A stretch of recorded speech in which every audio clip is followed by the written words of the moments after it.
Assalamualaikum warahmatullahi wabarakatuh. Hari ini bersama dengan Pak Menteri Hukum dan HAM, dampingi Pak Menteri Dalam Negeri, Pak Menteri Pariwisata, juga Pak Menteri Koperasi, Pak Teten, di peringati kekayaan intelektual sedunia. Ini merupakan upaya kita untuk mendorong, untuk memberikan jaminan, kepastian kepada pertama tentu para kreator, inovator, untuk mereka terdorong untuk menciptakan berbagai inovasi, kemudian juga untuk mendorong investasi supaya mereka juga memiliki kepastian, dan juga untuk kita mendorong terutama UMKM kita yang cukup banyak supaya hak intelektualnya itu terlindungi sebanyak mungkin, dan untuk mendorong mereka menciptakan berbagai kreativitas itu barangkali yang dapat saya sampaikan. Lebih detailnya mungkin Pak Menteri Hukum bisa memberi penjelasan.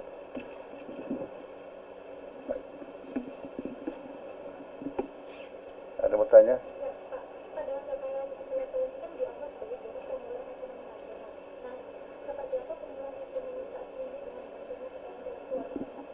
Jadi kita kan sekarang mendorong para anak-anak muda untuk berkreasi di era teknologi digital sekarang, teknologi informasi. Banyak anak-anak muda kita yang menciptakan aplikasi-aplikasi, kreasi-kreasi, tidak hanya dalam bidang transformasi, bidang digitalisasi dan lain-lain, tetapi juga misalnya dalam bidang temuan-temuan yang bersifat lagu, juga termasuk kreativitas kertas pembuatan ciptaan-ciptaan yang bermacam-macam. Juga ya kita mendorong misalnya kekayaan intelektual komunal, ya antara lain indikasi geografis, ya mendaftarkan indikasi geografis. Kita dorong Pemda-Pemda bersama Mendagri mendaftarkan kopi Gayo, kopi Mandailing Pala, tenun-tenun daerah, ya untuk saya buat contoh, misalnya tenun endek di Bali itu sudah masuk tahun lalu oleh Christian Dior, dijadikan sebagai 8 jenis mode yang dibuat di Paris Fashion 2021. Ini semua adalah kekayaan intelektual daerah komunal kita yang bisa kita eksploit menjadi dengan demikian sekarang di Bali endek menjadi sesuatu pendorong ekonomi, juga bisa menjadi bagian daripada pariwisata. Jadi banyak hal, dan generasi muda adalah sesuatu kekuatan yang sangat potensial. Tadi ada adik kita tadi penerima medal, WIPO medal for children itu membuat robotik. Itu kan semua adalah hal-hal yang kalau nanti suatu saat itu robotiknya baik, bisa dikaitkan ke industri, itu akan menjadi potensi pendapatan yang baik. UMKM kita dorong untuk mendaftarkan mereknya.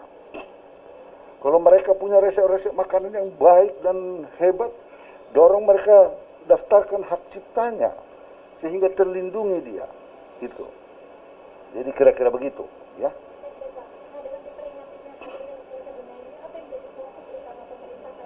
Jadi kita tahun ini mendorong, kita buat tahun hak cipta. Kita dorong para pencipta lagu, pencipta musik, dan ciptaan buku, dan hasil-hasil kreativitas yang lain. Juga mendorong generasi muda untuk berkreasi dan berinovasi. Ini yang maknanya dengan adanya sekarang dibuka oleh Pak Wapres, ya, itu mempunyai gaung nasional yang kita harapkan membangkitkan semangat dan kesadaran masyarakat dan generasi muda kita untuk mendaftarkan hak kekayaan intelektualnya dan mendorong berkreasi dan berinovasi. Demikian. Terima kasih. Ya.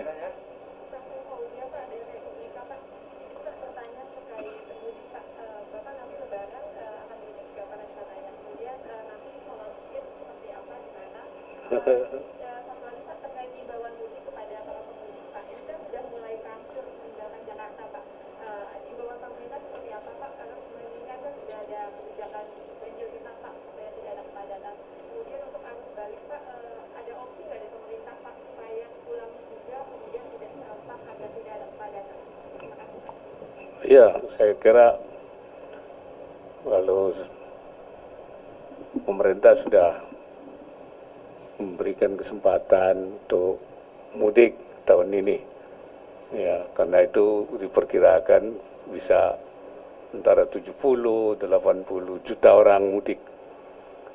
Hanya pemerintah minta supaya tetap menjaga protokol kesehatan,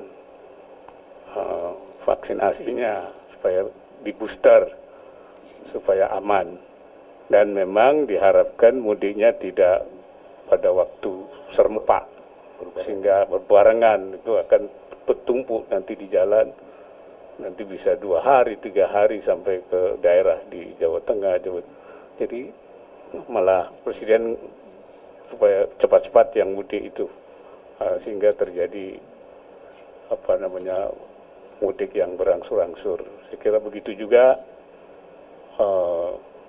pulangnya diharapkan seperti itu, sehingga semuanya bisa menjadi lancar.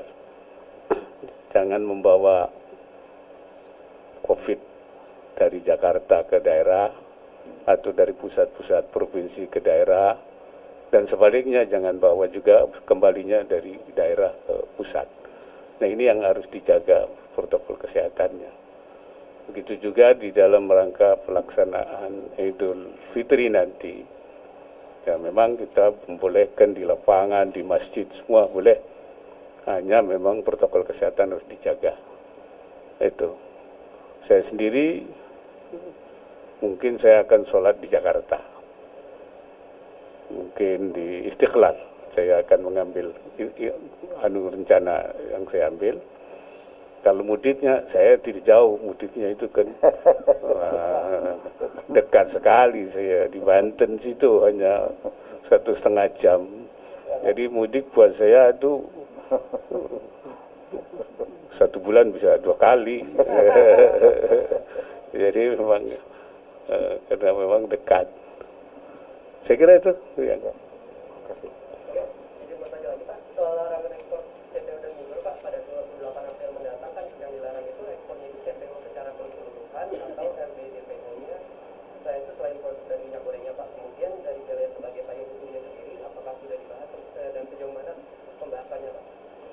Saya kira itu sudah dibahas, ya, sudah menjadi keputusan di sidang kabinet. Ya, kepentingannya itu kan untuk kebaikan semua pihak, terutama kepentingan nasional kita, untuk kepentingan masyarakat. Nah, nanti itu apabila kepentingan itu sudah terpenuhi, mungkin nanti akan dievaluasi seperti apa. Ya, yang penting jangan sampai langka dan jangan sampai itu harganya tinggi, kemudian dalam rangka tentu stabilisasi keadaan. Saya kira itu ini langkah sementara yang diambil oleh Presiden, saya kira begitu. Oke, cukup. Sudah internal dengan Presiden tentang minyak goreng ini. Apakah dengan larangan ekspor minyak sawit dan CPO secara umum, ada target misalnya berapa sih harga jual minyak goreng yang diinginkan pemerintah, dan seperti apa? Apakah ada waktu tertentu misalnya sampai tercapai? Seperti apa sih Pak? Iya, tentu yang selama ini menjadi ukuran ekonomi lah, harga yang sudah ditetapkan oleh pemerintah, ya, untuk curah, supaya itu tidak terganggu dan juga suplainya banyak. Itu saya kira itu. Nah, targetnya sampai kapan kita lihat nanti. Saya kira pasti pemerintah akan melihat. Ya, kita akan menjaga kepentingan seluruh pihak, tidak hanya untuk kemudian akan menimbulkan kerugian di satu pihak. Itu langkah-langkah shock terapi itu kadang-kadang diperlukan pada satu saat itu, tapi kemudian dilakukan evaluasi lagi. Saya kira itu.